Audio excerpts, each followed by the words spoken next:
Hey guys, here's another video for you today. This is on the Spyderco Native FRN. The Native FRN is the precursor to the Native 5. So if you own a Native 5, this is kind of the Gen 1. This was the original that got the Native 5 started.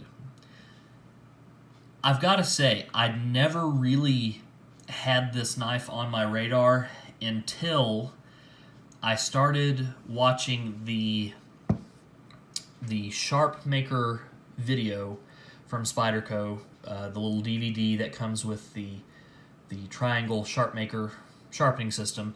And I noticed in that video that Sal Glesser pulled one of these out of his pocket in the video and was just briefly talking about the grind, you know, the different types of grind you get on a knife.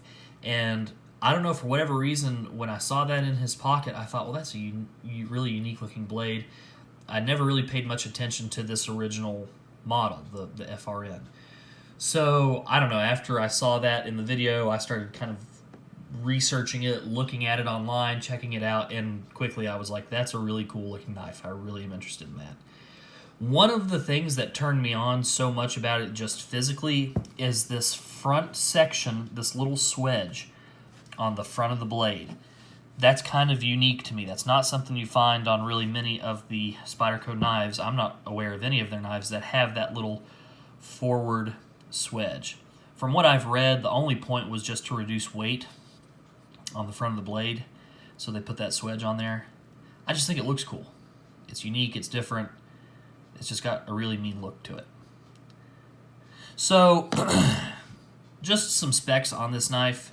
If you're like me and you don't know much about it, check it out. It's definitely a comfortable knife in hand. When it was designed, they really focused more on the handle in the early stages than they did the blade, and that's not something Spyderco does often. Obviously, they spend most of their time focusing on the blade, and then they work back. But on this one, they really wanted to deliver a handle that felt good, no hot spots, would not give your hand any kind of a fatigue after lots and lots of use.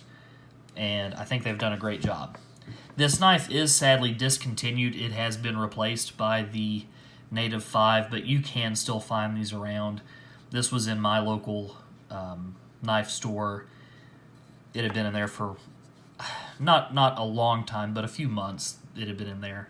And so, you know, they're still out there. If you look hard enough, I'm sure you can find one of these if you're interested.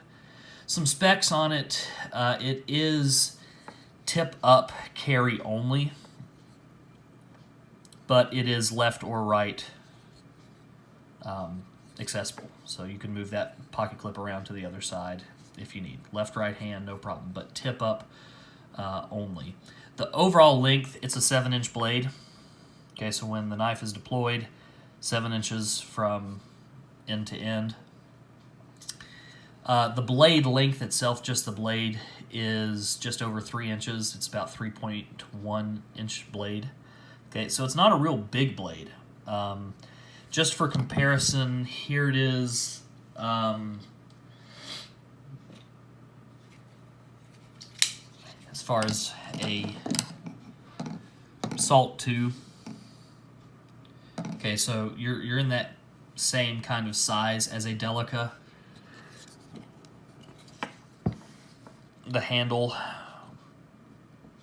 very similar size, and blade length,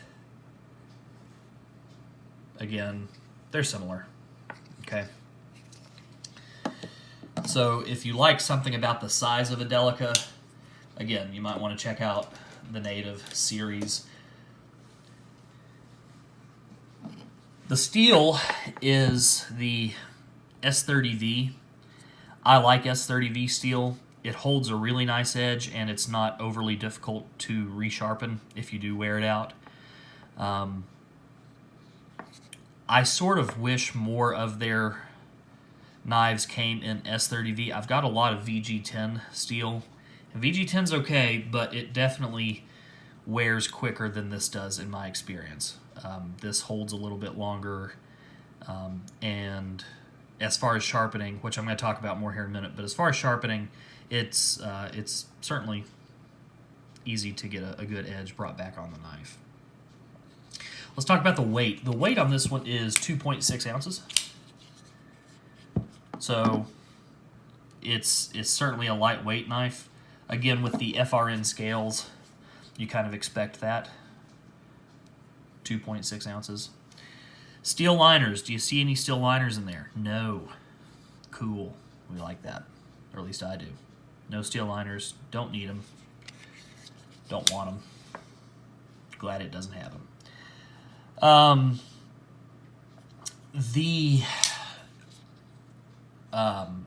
The handle has this double choil. So it's got a forward choil and then one behind that.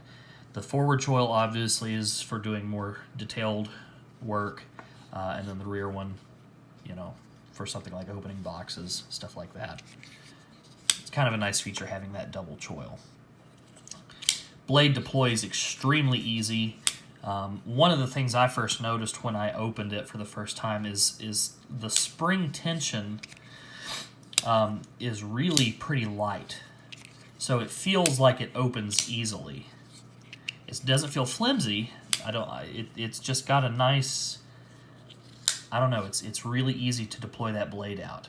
If I say compare that to, well, again, I'll just grab one of these Delicas. That Delica to me has just a little bit more tension on deploying that blade. Starting out right through here, you feel that heavier weight. Okay, this guy, this out of the way. Man, yeah, you can tell a definite difference. Is it a big deal? No, of course not. But you definitely notice it. It feels good. It feels really good. It is pinned construction, and you cannot adjust the pivot. So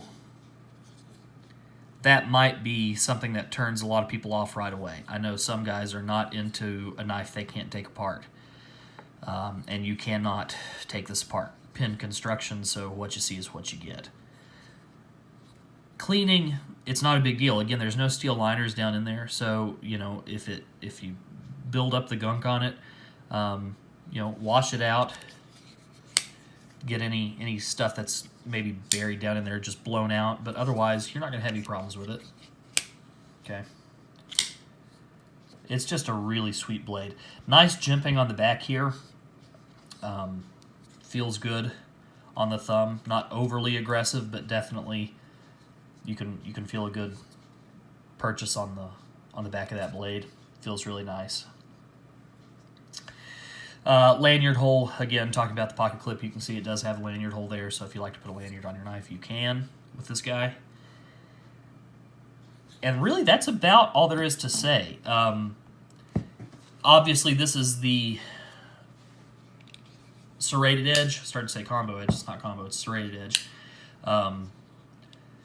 I'm liking serrations more and more. The more I get into knives, the more I'm learning about knives, especially how to sharpen, the more I'm liking serrations. Teeth do a really good job.